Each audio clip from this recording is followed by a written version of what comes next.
ঢাকা বিশ্ববিদ্যালয় কেন্দ্রীয় ছাত্র সংসদ ডাকসুর নির্বাচনের তফসিল আগামী ২৯ জুলাই ঘোষণা করা হবে। ভোট হতে পারে সেপ্টেম্বরের দ্বিতীয় সপ্তাহে।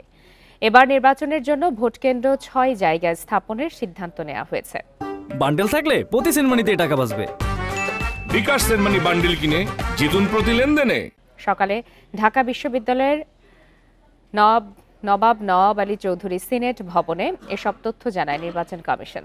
এদিকে সন্ত্রাসী কর্মকাণ্ডে জড়িত থাকায় নিষিদ্ধ সংগঠন ছাত্রলীগে ১২৬ জনের বিরুদ্ধে ব্যবস্থা নিয়েছে ঢাকা বিশ্ববিদ্যালয় সিন্ডিকেট।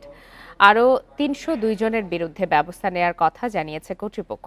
এর আগে গত ১৫ জুলাই গণ অভ্যুত্থানে ঢাকা বিশ্ববিদ্যালয়ে আন্দোলনরত শিক্ষার্থীদের ওপর নিষিদ্ধ ছাত্রলীগের সশস্ত্র হামলায় আহত হন শতাধিক শিক্ষার্থী। পরে সন্ত্রাসী হামলা তদন্তে কমিটি করে বিশ্ববিদ্যালয় প্রশাসন। প্রতিবেদন অনুযায়ী ১২৬ জনকে বহিষ্কার করে বিশ্ববিদ্যালয় প্রশাসন।